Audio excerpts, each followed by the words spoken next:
मीनू चिड़िया के बेटे मानू चिड़े की तबीयत बहुत ज्यादा ही खराब थी, जिस कारण मीनू चिड़िया बहुत ज्यादा ही परेशान थी। अजी देखिए ना, हमारे बेटे की तबीयत कितनी ज्यादा खराब है। ये तो अब उठ भी नहीं पा रहा है। हाँ मीनू चिड़िया, मैं भी बहुत ज्यादा परेशान हूँ मानू चिड़े की वजह से। इसीलिए आज मैंने उल्लू वैची को बुलाया है। बस फिर थोड़ी ही देर में उल्लू वैची वहाँ पर आ जाते हैं और वे मानू चिड़े को चेक करने लगते हैं। उल्लू वैची बताइए, मेरे बेटे को क्या हुआ है? ये इतना ज्यादा बीमार कैसे हो गया है? देखो मीनू चिड़िया, तुम्हारे बेटे मानू चिड़े को कैंसर जैसी जानलेवा बीमारी हो गई है, जिस कारण तुम्हें इसे फौरन हॉस्पिटल ले जाना पड़ेगा। हाय रे, ये मेरे मानू चिड़े को कैंसर जैसी खतरनाक जानलेवा बीमारी कैसे हो गई? और कैंसर के इलाज के लिए तो बहुत पैसे लगते हैं। हमारे पास तो इतने पैसे नहीं हैं। हम तो बहुत गरीब हैं। अब हम अपने बेटे का इलाज कैसे करवाएंगे? मीनू चिड़िया, सोनू चिड़े, तुम दोनों को अपने बेटे की जान बचाने के लिए पैसे तो जमा करने ही पड़ेंगे। इतना कहकर उल्लू वैची वहाँ से चले जाते हैं। मीनू चिड़िया, तुम चिंता मत करो, बस अब हमें किसी भी तरह अपने बेटे का इलाज करवाना ही होगा, वरना हमारा मानू चिड़ा हमसे दूर चला जाएगा। हाँ सोनू चिड़े, आप बस कुछ भी कीजिए, मेरे मानू चिड़े का जल्द से जल्द इलाज होना ही चाहिए। मीनू चिड़िया, चलो मेरे साथ कालू कौवे के घर पे, क्योंकि कालू कौवा बहुत अमीर है। हम उससे अपने बेटे के इलाज के लिए कुछ पैसे उधार पे मांग लेंगे। फिर मीनू चिड़िया और सोनू चिड़ा फौरन कालू कौवे के घर पर चले जाते हैं। अरे मीनू चिड़िया, सोनू चिड़े, आज यहाँ कैसे आ गए? कोई काम है क्या? कालू कौवे, रानी कौवी, आपके पास तो पैसों की कोई कमी नहीं है। कालू कौवे, मैं आज तुमसे कुछ पैसे उधार पर लेने आई हूँ, जिन पैसों से मेरे बेटे का कैंसर का इलाज हो जाएगा। आप कृपया करके मुझे कुछ पैसे उधार पर दे दें। क्या कहा तुमने? कैंसर का इलाज? कुछ पता भी है तुम्हें कि कैंसर के इलाज के लिए कितने ज्यादा पैसे लगते हैं? मेरे पास इतने पैसे नहीं हैं कि मैं तुम्हें उधार पर दे सकूं। हाँ मीनू चिड़िया, अब हमने उधार पर पैसे देना बंद कर दिए हैं। हम ऐसे ही अपने पैसे फालतू में नहीं लुटाते हैं। कालू कौवे, ऐसा ना कहो, हमें कुछ भी करके पैसे जमा करने हैं, इसीलिए तुमसे उधार लेने आए थे। और हम अपना गंदम का खेत भी बेचकर मानव चिड़े का इलाज करवाएंगे। परंतु मेरा खेत इतनी जल्दी कैसे बिकेगा? जब मेरा खेत बिक जाएगा तो मैं तुम्हारे सारे पैसे तुम्हें लौटा दूंगा। सोनू चिड़े, वैसे तुम्हारा गंदम का खेत तो बहुत अच्छा है, इसीलिए मेरे पास एक उपाय है। तुम अपना गंदम का खेत मुझे दे दो और इसके बदले में मैं तुम्हारे मानव चिड़े का कैंसर का इलाज करवा दूंगा। नहीं कालू कौवे, मेरा गंदम का खेत तुम बहुत ही कम कीमत में खरीदना चाहते हो, मैं नहीं दूंगा तुम्हें। अजी, अभी मानव चिड़े का इलाज करवाना ज्यादा जरूरी है, और इतनी जल्दी हम अपना गंदम का खेत कैसे बेच सकते हैं? ठीक है कालू कौवे, मैं तुम्हें अपना खेत बेच देता हूँ, तुम मुझे पैसे दे दो। बस फिर क्या था, कालू कौवा सोनू चिड़े की मजबूरी का फायदा उठाकर कम कीमत में गंदम का खेत खरीद लेता है। अगली सुबह हो जाती है, उल्लू वैची आ जाते हैं। मीनू चिड़िया, सोनू चिड़े, कल मैंने मानव चिड़े के ऑपरेशन के लिए डॉक्टर कबूतर को बुलवाया है, कल तुम आना मानव चिड़े को लेकर। वहीं दूसरी तरफ कालू कौवे के बेटे राजू कौवे की भी बहुत ज्यादा तबीयत खराब हो जाती है। कालू जी, मैं कितने दिनों से कह रही हूँ आपसे कि राजू कौवे को उल्लू वैची के पास लेके जाएं, परंतु आप तो सुनते ही नहीं हैं। देखें, इसके पेट में कितना ज्यादा दर्द हो रहा है। रानी, ये राजू कौवा तो बस ऐसे ही बीमार होता रहता है, खा लिया होगा कुछ बेकार सा, जिस कारण इसके पेट में दर्द हो रहा है। आप रहने ही दे कालू जी, मैं खुद ही उल्लू वैची को बुला लेती हूँ। ठीक है रानी, तुम जाओ, जाकर उल्लू वैची को बुलाओ, मैं अपने नए गंदम के खेत को देखने के लिए जा रहा हूँ। फिर कालू कौवा वहाँ से चला जाता है। कुछ ही देर के बाद उल्लू वैची वहाँ पर आ जाते हैं। रानी कौवी, राजू कौवे का भी वही हाल है जो कि मीनू चिड़िया के बेटे मानव चिड़े का है, और बदकिस्मती से राजू कौवे को भी कैंसर जैसी बीमारी हो गई है। हाय रे, ये आजकल जंगल में कैंसर की बीमारियाँ कितनी फैल रही हैं। अब मुझे जल्द से जल्द अपने बेटे का इलाज करवाना होगा। रानी कौवी, कल हमारे जंगल में कैंसर के डॉक्टर कबूतर आ रहे हैं, परंतु वे सिर्फ 2 पक्षियों का ही इलाज करेंगे और फिर चले जाएंगे हमारे जंगल से। राजू कौवे का इलाज तुम्हें दूसरे जंगल से ही करवाना होगा। इसका मतलब कि राजू कौवे का इलाज जल्द से जल्द नहीं होगा। कुछ ही देर बाद कालू कौवा भी वहाँ पर आ जाता है। रानी कौवी कालू कौवे से कहती है, अरे क्या हुआ रानी, तुम इतनी ज्यादा परेशान क्यों लग रही हो? सब ठीक तो है ना? फिर रानी कौवी सब कुछ कालू कौवे को बताने लगती है। रानी तुम बिल्कुल भी चिंता मत करो, हम गरीब थोड़ी ना हैं जो मेरे बेटे का इलाज नहीं होगा। कल तुम देखना, मैं अपने राजू कौवे का इलाज जरूर करवाऊंगा। परंतु कैसे कालू जी? कल डॉक्टर कबूतर आकर सिर्फ 2 पक्षियों का ही इलाज करेंगे। एक तो मानो चिड़ा और एक और पक्षी है, और उसके बाद वे चले जाएंगे। रानी कौवी बस कल मैं कुछ भी करके अपने बेटे राजू कौवे का इलाज करवा के ही रहूंगा। अगली सुबह हो जाती है। मीनू चिड़िया और कालू कौवा अपने अपने बच्चों को हॉस्पिटल ले आते हैं। कालू कौवे, ये क्या हो गया राजू कौवे को? कहीं इसे भी तो कैंसर की बीमारी नहीं हो गई ना? बस फिर कालू कौवा मीनू चिड़िया के पास से पैसों की पोटली छीन लेता है। मीनू चिड़िया, सोनू चिड़े, मुझे नहीं चाहिए तुम्हारा वे गंदम का खेत, और ये पैसे अब मैंने वापस ले लिए हैं अपने। अरे कालू कौवे, वापस करो मेरे पैसे। इन पैसों से तो आज मैं अपने बेटे का इलाज करवाऊंगा। नहीं मीनू चिड़िया, जाओ यहाँ से। अब हम मानो चिड़े की जगह अपने बेटे राजू कौवे का इलाज करवाएंगे, क्योंकि तुम्हारे पास तो पैसे ही नहीं हैं। बस फिर फौरन वहाँ पर डॉक्टर कबूतर भी आ जाते हैं। लाओ मीनू चिड़िया, मुझे पैसे दो ताकि मैं तुम्हारे बेटे मानो चिड़े का इलाज करना शुरू करूं। डॉक्टर कबूतर, मीनू चिड़िया के पास पैसे नहीं हैं, इसीलिए आप मेरे राजू कौवे का इलाज कर दें, क्योंकि मेरे पास पैसे हैं। ठीक है कालू कौवे, लाओ पैसे दो मुझे ताकि मैं तुम्हारे राजू कौवे का इलाज करना शुरू करूं। बस फिर डॉक्टर कबूतर राजू कौवे का इलाज करना शुरू कर देता है। दूसरी तरफ मीनू चिड़िया और सोनू चिड़ा बहुत ज्यादा ही परेशान होते हैं और वे कहते हैं, अजी, अगर इस हफ्ते हमारे बेटे का इलाज ना हुआ तो हमारे बेटे की मौत भी हो सकती है। कुछ ही देर के बाद डॉक्टर कबूतर कालू कौवे के पास आते हैं और कहते हैं, कालू कौवे, मैं बहुत हैरान हूँ। मैंने अपनी जिंदगी में बहुत से पक्षियों का कैंसर का इलाज किया है और वे सब ठीक हो गए हैं, और तुम्हारे राजू कौवे का इलाज भी मैंने बिल्कुल ठीक कर दिया था। परंतु अचानक राजू कौवे की सांसें बंद हो गईं और वे मर गया। क्या मेरा बेटा राजू कौवा मुझे छोड़कर कैसे जा सकता है? मैंने कितनी मुश्किल से आज ही इसका इलाज का बंदोबस्त करवाया था। कालू कौवे, मुझे तो लगता है तुमने मीनू चिड़िया के साथ धोखा किया है। शायद तुम्हें इसी की सजा मिली है। कालू जी, डॉक्टर कबूतर बिल्कुल ठीक कह रहे हैं। हमने अपने बेटे का इलाज करवाने के लिए मानो चिड़े का इलाज रोक दिया था। ये हमें इसी की सजा मिली है।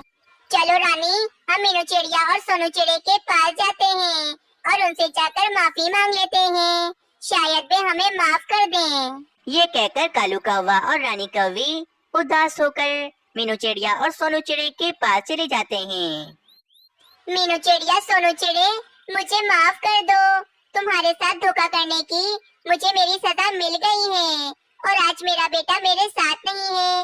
वो हमेशा के लिए मुझे छोड़कर चला गया है। हाँ मीनू चिड़िया, हमें माफ कर दो। हमने तुम्हारे साथ धोखा करके बिल्कुल भी अच्छा नहीं किया। कालू कौवे, रानी कौवी, हमने तुम दोनों को माफ कर दिया। बस आगे से कभी भी किसी के साथ ऐसा मत करना। सोनू चिड़े, ये लो पैसों की पोटली, ये तुम अपने पास रखो। और अब मुझे तुम्हारा गंदम का खेत भी नहीं चाहिए। तुम्हारे पास जब पैसे हो तो मुझे लौटा देना। फिर कालू कौवा और रानी कौवी वहाँ से चले जाते हैं। कालू कौवे और रानी कौवी के जाते ही वहाँ पर डॉक्टर कबूतर आ जाते हैं। मीनू चिड़िया, आज मैं 2 पक्षियों का इलाज करके उनकी जान बचाना चाहता था, लेकिन एक पक्षी की जान तो मैं नहीं बचा सका। इसीलिए मैं चाहता हूँ कि मैं मानो चिड़े का इलाज करके उसकी जान बचा लूं। बस फिर थोड़ी देर के बाद डॉक्टर कबूतर मानो चिड़े का इलाज कर देते हैं और मानो चिड़ा बिल्कुल ठीक हो जाता है। इस कहानी से हमें ये सीख मिलती है कि हम पैसों से किसी की जान ले तो सकते हैं, परंतु किसी की जान खरीद नहीं सकते।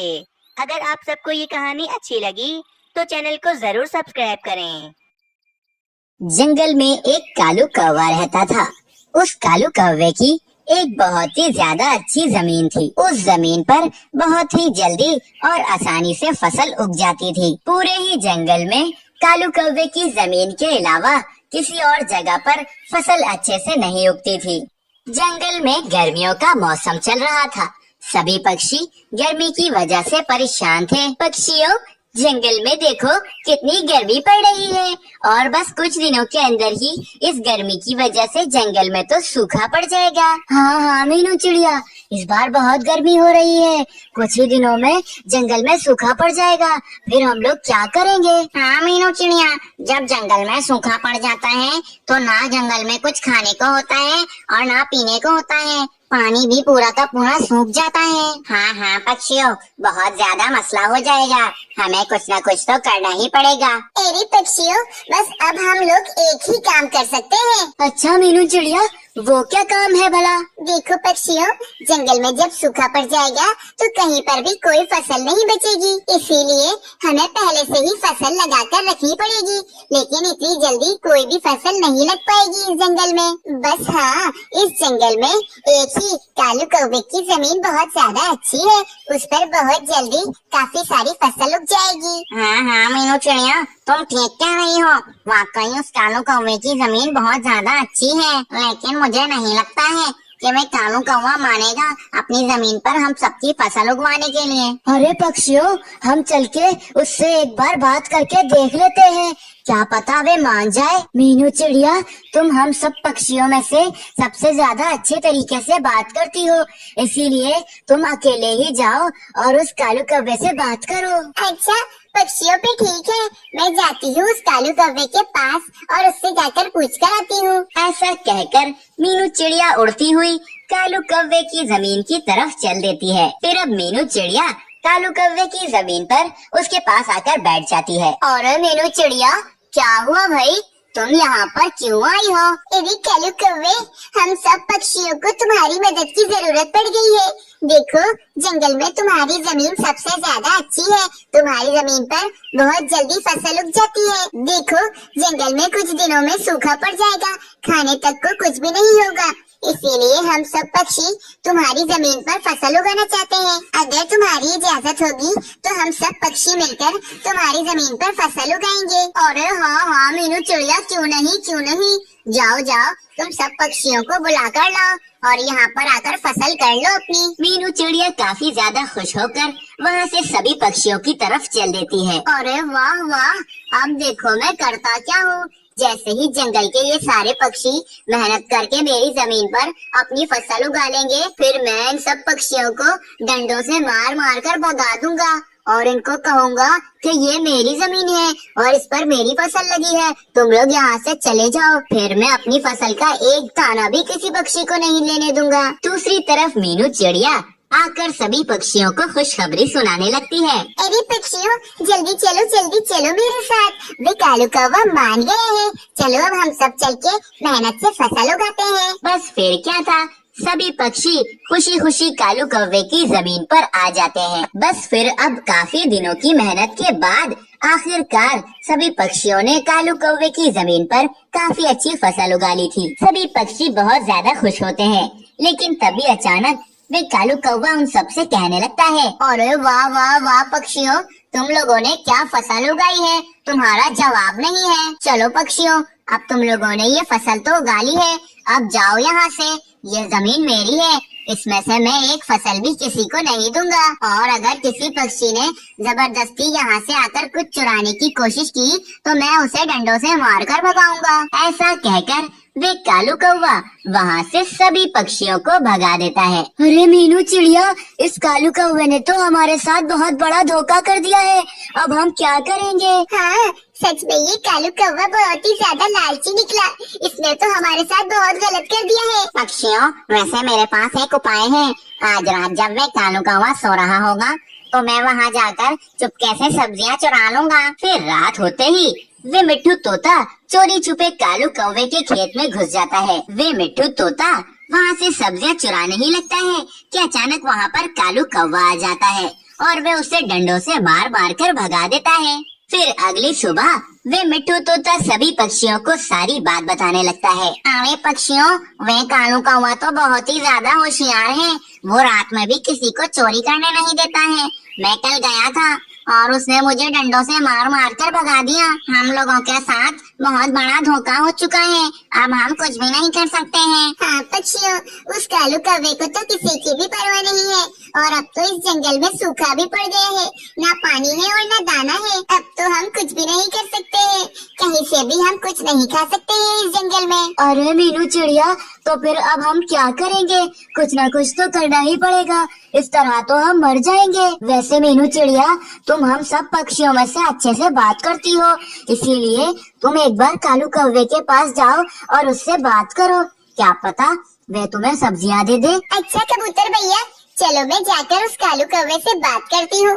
क्या पता उस कालू कौवे को थोड़ी सी शर्म आ जाए और वे मुझे सब्जियां दे दे। फिर मीनू चिड़िया वहाँ से उड़ती हुई कालू कौवे की तरफ चल देती है। मीनू चिड़िया कालू कौवे के पास आकर उसकी जमीन पर बैठ जाती है। अरे मीनू चिड़िया, यहाँ पर तुम क्यों आई हो? मैं पहले ही बता दूं, अगर तुम यहाँ पर मुझसे कुछ सब्जियां वगैरह मांगने आई हो तो अभी यहाँ से चली जाओ, वरना मैं तुम्हें डंडों से मार मार कर भगा दूंगा। देखिए कालू कौवे भैया, पूरे ही जंगल में कहीं पर भी खाने को कुछ नहीं है। सूखा पड़ गया है, पक्षी भूख के मारे मर रहे हैं। वैसे भी ये तो हमने ही उगाए थे ना, तो आप इनमें से हमें कुछ सब्जियां तो दे सकते हैं ना। अरे नहीं नहीं मीनू चिड़िया, तुम्हें समझ नहीं आ रहा है। मैं तुम्हें एक भी सब्जी नहीं दूंगा इसमें से, और अगर तुमने जबरदस्ती करी तो मैं तुम्हें डंडों से मार कर भगाऊंगा। इसलिए अच्छा होगा तुम खुद ही यहाँ से चली जाओ, वरना मैं तुम्हें डंडों से मार मार कर भगा दूंगा। फिर मीनू चिड़िया निराश होकर वहाँ से चली जाती है। मीनू चिड़िया सभी पक्षियों के पास आकर उदास बैठ जाती है। अरे मीनू चिड़िया, क्या हुआ? तुम इतनी उदास क्यों हो? क्या हुआ? उस कालू कौवे ने हमें सब्जियां देने के लिए हाँ नहीं की? नहीं ना पक्षियों, मैं गई थी उसके पास, मैंने उसको बहुत बोला, लेकिन वो मेरी बात बिल्कुल भी नहीं माना। उसने तो मुझे साफ कहा कि तुम यहाँ से चली जाओ, वरना मैं तुम्हें डंडों से मार कर भगाऊंगा। फिर मैं क्या करती, मुझे मजबूरन यहाँ पर आना ही पड़ा। अरे ये सब क्या हो रहा है? उस कालू कौवे ने हमारे साथ धोखा किया और अब हमारी मदद भी नहीं कर रहा है। अब हमें क्या करना है? ऐसे हाथ पे हाथ रख के तो हम नहीं बैठ सकते हैं इस जंगल में, तो वरना भूख के मारे हम मर जाएंगे। हाँ पक्षियों, अब हम एक ही काम कर सकते हैं बस। चलो अब बराबर वाले जंगल में चलते हैं, वहाँ पर सूखा नहीं होगा और वहाँ पर पानी भी होगा। इसके अलावा और कोई उपाय नहीं है। वहाँ पर जाकर हम दोबारा से अपने घर बार बनाएंगे। बस फिर क्या था, अब सभी पक्षी वहाँ से दूसरे जंगल की तरफ चल देते हैं। अब सभी पक्षी दूसरे जंगल में आ जाते हैं और अपने छोटे छोटे से घोंसलों में रहने लगते हैं। उस जंगल में भोजन भी होता है और पानी भी बहुत सारा होता है, इसीलिए वे पक्षी वहाँ पर आराम से रह रहे होते हैं। दूसरी तरफ अब वे कालू कौवे के जंगल में जोर जोर से बारिशें शुरू हो जाती हैं। कालू कौवा उन बारिशों की वजह से बहुत ज्यादा खुश होता है। वो तो ये समझ रहा होता है कि बारिशों की वजह से उसकी फसल और भी बढ़ जाएगी, लेकिन उसको क्या पता था कि वे बारिश रुकने का नाम नहीं लेगी और पूरे ही जंगल में पानी भर जाएगा। कालू कौवे की सारी फसल भी पानी में डूब जाती है। कालू कौवा बहुत ज्यादा परेशान हो जाता है। फिर अब अगले दिन ही बारिश रुक जाती है, लेकिन अब क्या फायदा था, कालू कौवे की सारी फसल तो खराब हो चुकी थी। दूसरी तरफ मीनू चिड़िया दूसरे जंगल में कबूतर से कहने लगती है, अरे कबूतर भैया, मैंने सुना है अपने पुराने वाले जंगल में बहुत ज्यादा जोरों की बारिश शुरू हो गई थी, जिसकी वजह से वे कालू कौवे की सारी फसल खराब हो गई है। वे कालू कौवा भी बहुत परेशान होगा उस जंगल में। चलो हम चल के उस कालू कौवे को भी इस जंगल में ले आते हैं। फिर कबूतर और मीनू चिड़िया वहाँ से उड़ते हुए कालू कौवे की तरफ चल देते हैं। अब वे दोनों कालू कौवे के पास आकर उससे कहने लगते हैं, देखो कालू कौवे, तुमने हम सब पक्षियों के साथ गलत किया था, इसीलिए देखो तुम्हारे साथ ऐसा हुआ है। अब चलो हमारे साथ, हम दूसरे जंगल में रहते हैं, वहाँ पर पानी दाना सब कुछ है। हाँ हाँ पक्षियों, तुम लोग ठीक कह रहे हो, मैंने तुम्हारे साथ बहुत गलत किया है, मुझे माफ कर दो, मैं अपनी गलती पर शर्मिंदा हूँ। फिर मीनू चिड़िया और कबूतर उस कालू कौवे को माफ कर देते हैं। मीनू चिड़िया और वे कबूतर उस कालू कौवे को लेकर अपने साथ जंगल में चले जाते हैं। तो प्यारे दोस्तों, हमें इस कहानी से प्रेरणा मिलती है कि गलत कामों का गलत ही नतीजा निकलता है।